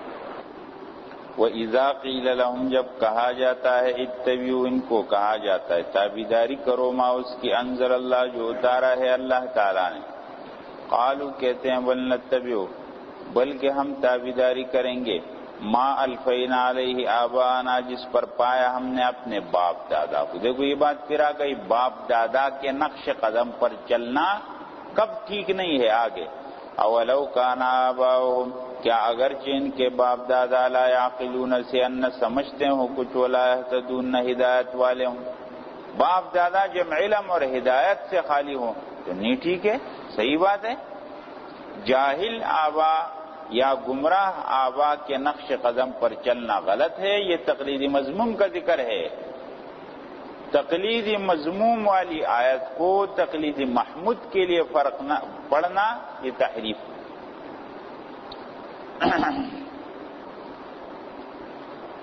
اس لیے یہ مولانا عبد المجید دریابادی صاحب اسی آیت میں لکھتے ہیں، کہتے ہیں اس آیت سے خود اشارہ ہے کہ تقلید ہونی چاہیے۔ ایک مثال سے کہتے ہیں اگر کسی کو کسی اناڑی اور ان پڑھ سے کے علاج سے منع کر دیا کہ تم فلانے ان پڑھ اور اناڑی سے علاج کراتے ہو، تو اس کا آٹومیٹک یہ مطلب ہوگا کہ کسی ماہر کے پاس جاؤ۔ تو قرآن یہی کہتا ہے کہ ایسے جاہل اور گمراہ کی بات مانی جاتی، اس کا مطلب یہ ہوگا کہ عاقل اور ہدایت والوں کی بات مانو۔ وَمَثَلُ الَّذِينَ كَفَرُوا، اور مثال ان لوگوں کی جو کافر ہیں، كَمَثَلِ الَّذِي، جیسے مثال اس آدمی کی، يَنْعَقِدُ، جو آواز دے رہا ہے۔ آواز، مسلسل آواز دینا، جانوروں کو جو آواز دی جاتی ہے، جیسے آواز دے رہا ہے، بما، ایسے جانور کو، لا يسمع، جو نہیں سنتا، الا دعاء، مگر آواز بلانا، ونداء، اور آواز دینا۔ دعاء چیخنا، ونداء بلانا، صرف یہ سنتا۔ جانور کو آپ آواز دے رہے ہیں تو بس اس کو اتنا تو فائدہ معلوم ہو رہا ہے کہ کوئی آواز آ رہی، لیکن آگے پیغام کیا ہے، اس پیغام پر تو اس کو نہیں پتہ چلتا کہ کیا پیغام دیا جا رہا ہے۔ صحیح ہے؟ قرآن کریم میں تشبیہ کے طور پر بہت جگہ استعمال ہے۔ صم بکم، بہرے ہیں، گونگے ہیں، عمی، اندھے ہیں، فہم لا یعقلون، وہ سمجھتے نہیں ہے، لفقد الحواس الثلاثہ، اس لیے کہ انہوں نے اپنے تینوں حواس خراب کر دیے ہیں، تو اب ان کو فائدہ نہیں ہوتا۔ یا ایھا الذین آمنوا، اے ایمان والو، کلو، کھاؤ، من طیبات، پاک چیزیں، ما رزقناکم، جو ہم نے تم کو رزق کے طور پر دی ہیں، واشکروا للہ، شکر کرو اللہ کا، ان کنتم ایاہ تعبدون، اگر تم اس کی عبادت کرتے ہو۔ حلال کھاؤ، حرام سے بچو۔ حرام کیا ہے اللہ بیان کرتے، انما حرم علیکم المیتہ، یقیناً اللہ تعالیٰ نے حرام کیا ہے تم پر مردار، میتہ کو حرام کیا۔ مردار کیا چیز ہے؟ ہر وہ جانور جو ذبح کے بغیر مر جائے یا ذبح شرعی کے بغیر مر جائے، ہر وہ جانور جو یا بغیر ذبح کے مر جائے یا ذبح کیا جائے لیکن شرعی طور پر ذبح نہ ہو جائے، وہ دونوں کس کے اندر داخل ہے؟ مردار کے اندر داخل۔ لہذا اگر ایک جانور مر جائے یوں ہی تو وہ مردار، یا کسی نے چھری چلائی لیکن جان بوجھ کر بسم اللہ نہیں پڑھا تو وہ دونوں مردار کے اندر۔ یقیناً اللہ تعالیٰ نے حرام کیا ہے تم پر مردار، والدم، خون، خون سے مراد دم مسفوح ہے، دوسری جگہ میں خود اس کی وضاحت، او دمم مسفوحا، ولحم الخنزیر، خنزیر کا گوشت، یہ باتیں تو واضح ہے۔ یہ چوتھے نمبر پر، وما اہل به لغیر اللہ، جس کو مقرر کیا جائے غیر اللہ کے لیے، نامزد کیا جائے غیر اللہ کی، غیر اللہ کے نام پر نظر کر دیا جائے، وہ بھی حرام ہے۔ اب دیکھو آپ اس کو سمجھو، ما اہل به لغیر اللہ سے کیا؟ غیر اللہ کے نام پر نظر نیاز جو ہو جاتا ہے وہ مراد ہے اس کے۔ اب بہت ساری جگہوں پر حضرات آپ دیکھتے ہیں، یہ مقابر پر، قبروں پر اور یہ درگاہوں پر لوگ جا کر کے اپنے وہ نذرانے دیتے ہیں۔ جب آپ ان سے سوال کریں گے کہ اس قبر والے کے نام پر ہے اللہ کے نام، کہتے ہیں اللہ کے نام پر، عیسائی ثواب کے لیے۔ اب آپ یہاں ایک بات سمجھے، جو ہمارے استاد صاحب نے بیان کی، فیصلہ کن باتیں شیخ سرفراز خان صاحب نے جو بیان کی ہے وہ یوں ہے، فرماتے ہیں کہ جو آدمی یوں کہے کہ میں عیسائی ثواب کے لیے کر رہا ہوں، نام اللہ کا ہے، تو ایک سوال کیا جائے کہ آپ اس قبر والے کو کیا سمجھتے ہیں؟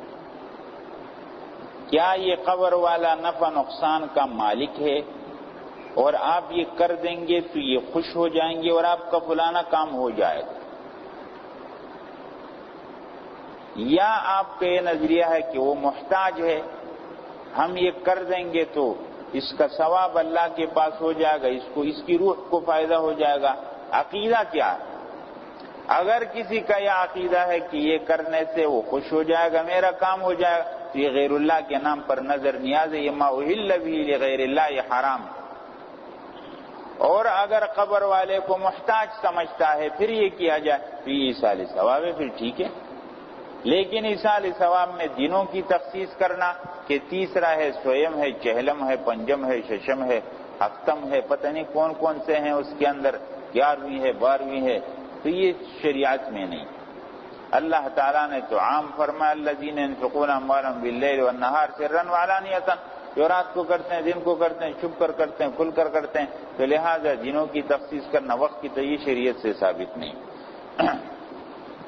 وما اہل به لغیر اللہ، اور جس کو غیر اللہ کے نام پر نظر کر دیا جائے وہ بھی حرام۔ فمن اضطر، اب ایک مسئلہ، اگر ایک آدمی کے سامنے حرام موجود ہے اور وہ بالکل مجبوری کی حالت کو پہنچ گیا ہے، اگر کھا لے گا تو بچ جائے گا ورنہ مر جائے گا، ایسے مجبوری کو پہنچا ہوا آدمی ہے، وہ کیا کرے؟ تو اللہ تعالیٰ ذکر فرماتے ہیں کہ اگر کوئی ایسا مجبور ہو جائے، ملک صاحب کو بولو آپ تھوڑا سا انتظار کریں، ہم سبق بند کرتے ہیں، پھر آپ اپنی گاڑی کو جو کرنا ہے کرو۔ باہر نکل کے بتاؤں۔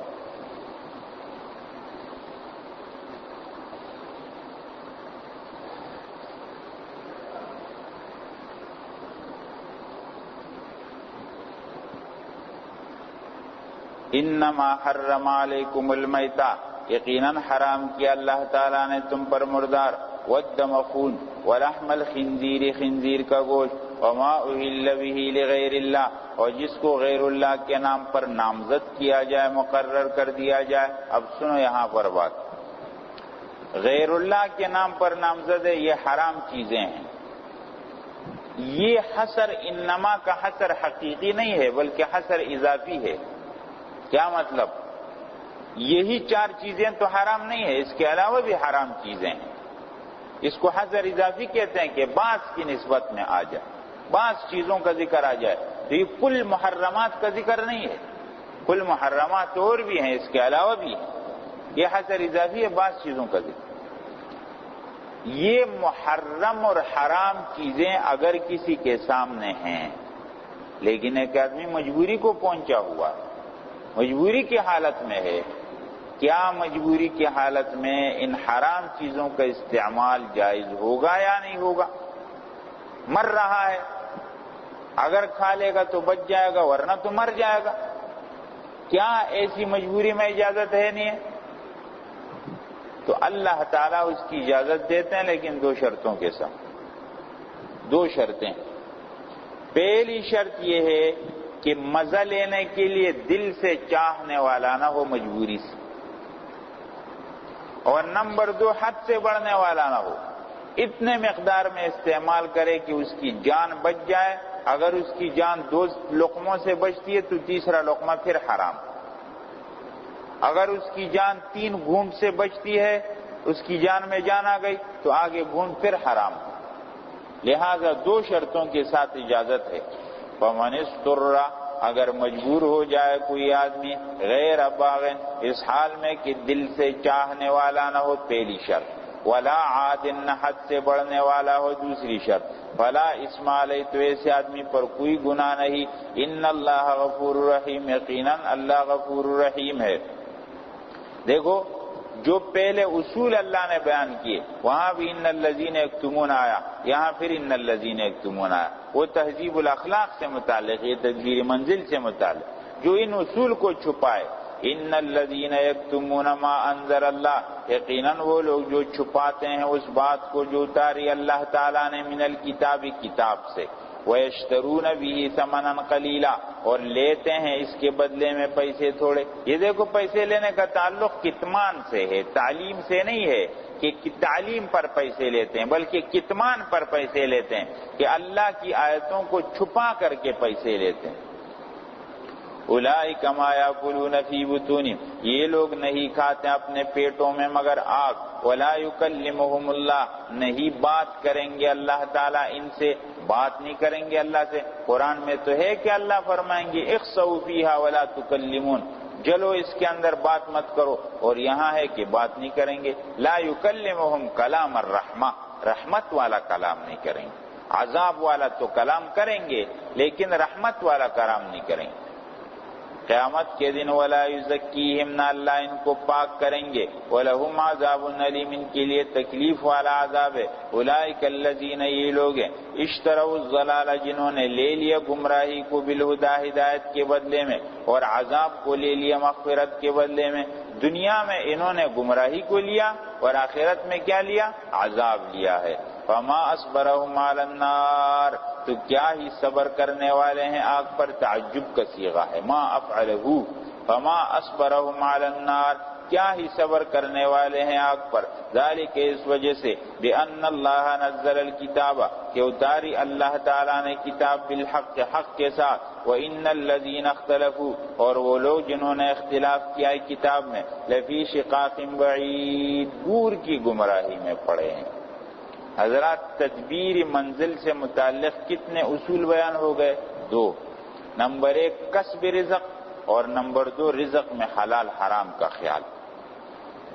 اب ایک بات آپ نے سنی ہے کہ مشرک لوگوں کے اندر اور آج بھی اپنی طرف سے بعضی چیزوں کو حرام بنا کر سمجھتے ہیں کہ اللہ کا تقرب حاصل کر لیں گے، اور اپنی طرف سے چند چیزوں کا نام دین رکھ دیا ہے، چند رسم و رواج کا۔ اللہ فرماتے یہ نہیں ہے دین، وہ ہے جو اللہ رسول بتاتے ہیں۔ لیس البر ان تولوا وجوہکم، نیکی صرف یہ نہیں کہ تم پھیر دو اپنے چہرے قبل المشرق، مشرق کی طرف، والمغرب، مغرب کی طرف، ولکن البر، لیکن نیکی اس آدمی کی ہے، ولکن البر من آمن، ولکن البر بر من آمن، نیکی اس آدمی کی نیکی ہے جو ایمان لائے اللہ تعالیٰ پر۔ اب اس آیت میں آپ دیکھیں دین کے تمام شعبے جمع، عقائد، عبادات، معاملات، معاشرت، اخلاق، سب جمع۔ وَلَكِنَّ الْبِرَّ، لیکن نیکی اس آدمی کی ہے جو ایمان لائے اللہ تعالیٰ پر، وَالْيَوْمِ الْآخِرِ، آخرت کے دن پر، وَالْمَلَائِكَةِ، ملائکہ پر، کتاب اور پیغمبروں پر۔ یہ ذکر ہوا عقائد کا۔ وَآتَ الْمَالَ عَلَى حُبِّهِ، اور دے مال اللہ کی محبت میں، ذوی القربى رشتہ داروں کو، والیتامى یتیموں کو، والمساکین مسکینوں کو، وابن السبیل مسافروں کو، والسائلین اور مانگنے والے، وفی الرقاب اور گردن کے چھڑانے میں۔ یہ ذکر ہوا معاشرت کا، یعنی وہ معاشرے کے اندر اپنے رشتہ داروں کا اور جو بے سہارا لوگ ہیں ان کے ساتھ تعاون کرنے والا۔ وَأَقَامَ الصَّلَاةَ وَآتَ الزَّكَاةَ، نماز قائم کرے، زکوٰۃ دے، یہ ذکر ہوا عبادات کا۔ وَالْمُوفُونَ بِعَهْدِهِمْ إِذَا عَاهَدُوا، اور پورا کرنے والے اپنے وعدوں کو جب کوئی معاہدہ کرتے ہیں، یہ ذکر ہے معاملات کا۔ معاملات کے اندر وعدے کے پکے ہیں۔ آگے وَالصَّابِرِينَ فِي الْبَأْسَاءِ وَالضَّرَّاءِ، اور صبر کرنے والے ہیں بأسا فقر، مالی تنگی، والضراء بدنی تنگی، بأسا فقر کے اندر، والضراء اور بیماری کے اندر، وحین البأس اور سختی کے وقت، جنگ کے وقت۔ بأس الذین کفروا، عسى اللہ ان یکف بأس الذین کفروا، بأس کا معنی جنگ۔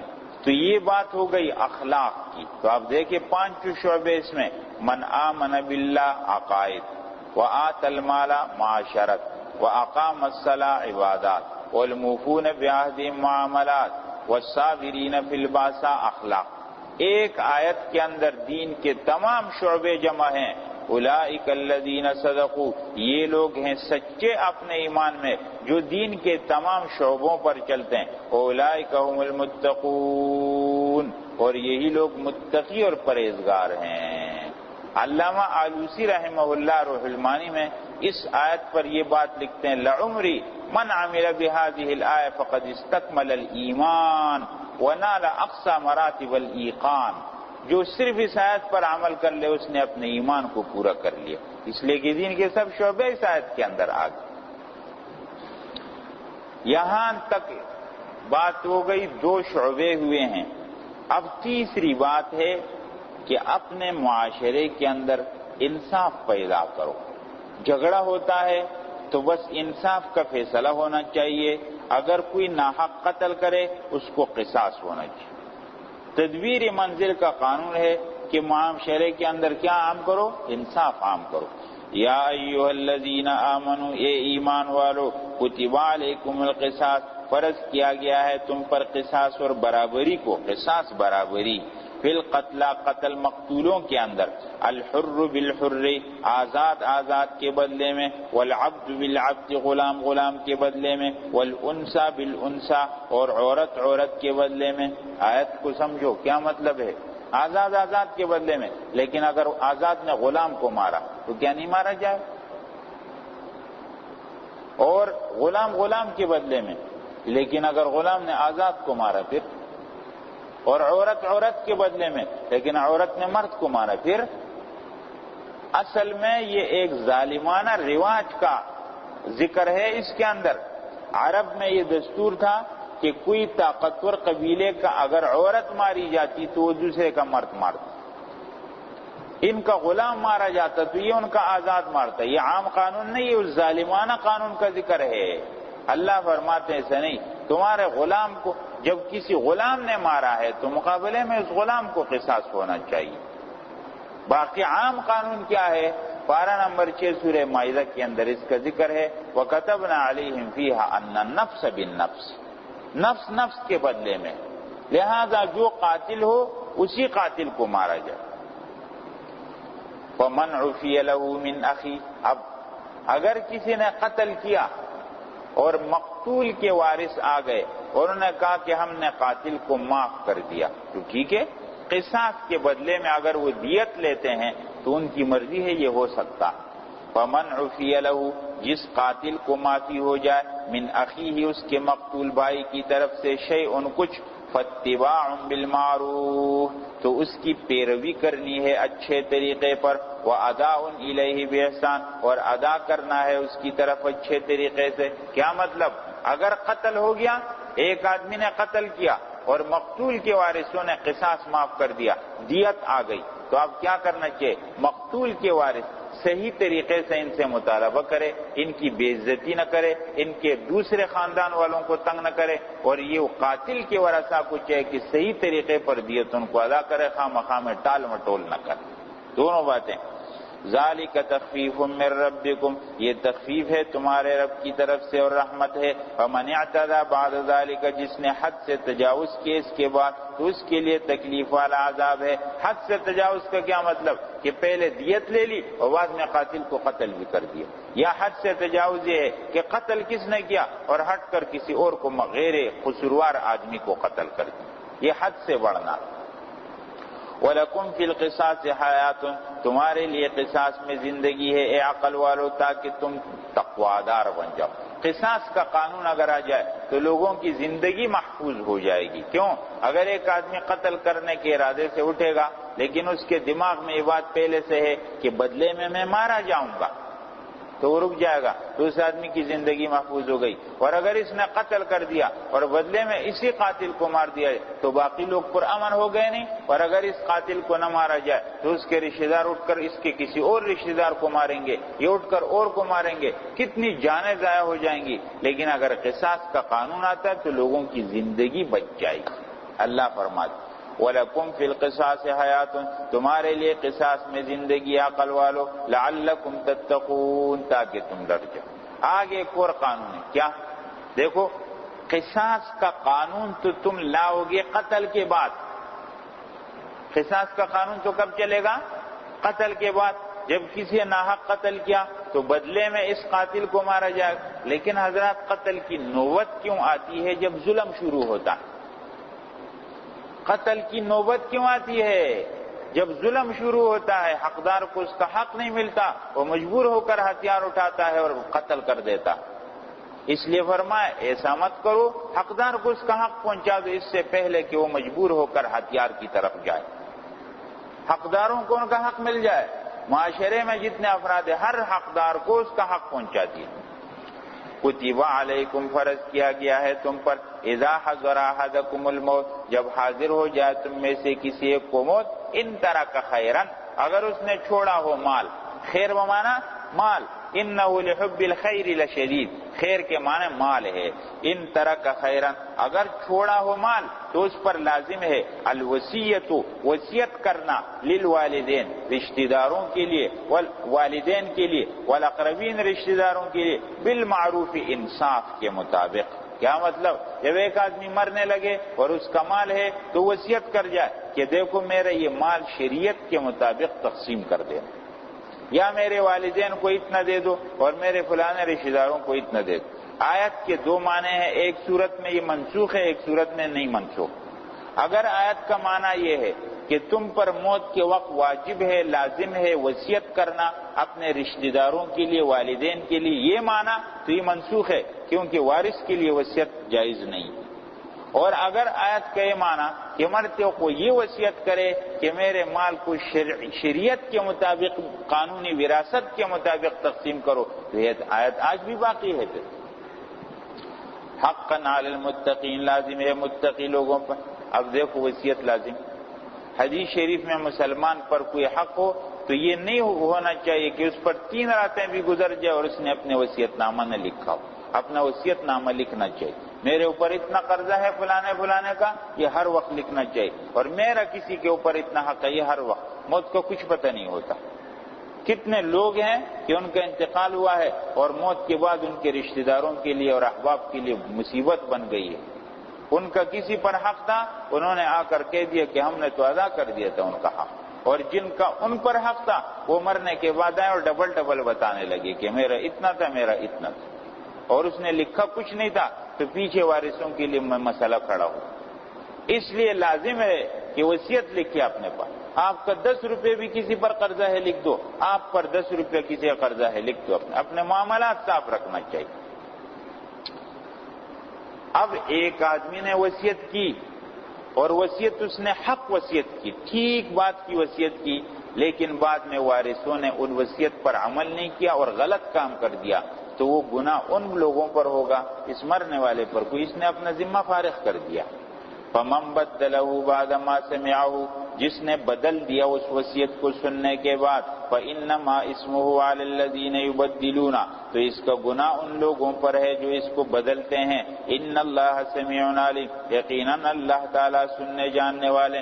لیکن اگر کسی نے وصیت کی اور غلط وصیت کی، اور جو سننے والا وصی تھا، حضرات ایک موصی ہے اور ایک وصی ہے، وصیت کرنے والا موصی اور اس وصیت کو سننے والا اور اس کو آگے نافذ کرنے والا، اس کو وصی کہتے ہیں۔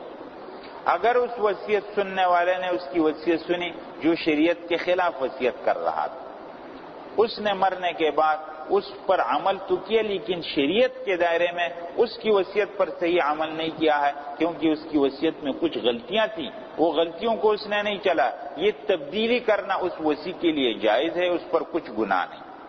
فمن خاف من موص، جس کو خطرہ ہو اپنے موصی کی طرف سے، وصیت کرنے والے کی طرف سے، جنفن بغیر قصد کے غلطی کا، جنف کا معنی بغیر قصد و ارادے کی غلطی، اور اسمن یا جان بوجھ کر غلطی، وصیت کے اندر بغیر قصد کے یا قصد کے ساتھ غلط بات کرتا ہے، فاصلح، اور اس وصی نے، سننے والے نے اس کی اصلاح کی، بینہم، بعد میں لوگوں کے درمیان، فلا اسم علیہ، اس پر کوئی گناہ نہیں ہے، ان اللہ غفور رحیم، یقیناً اللہ اللہ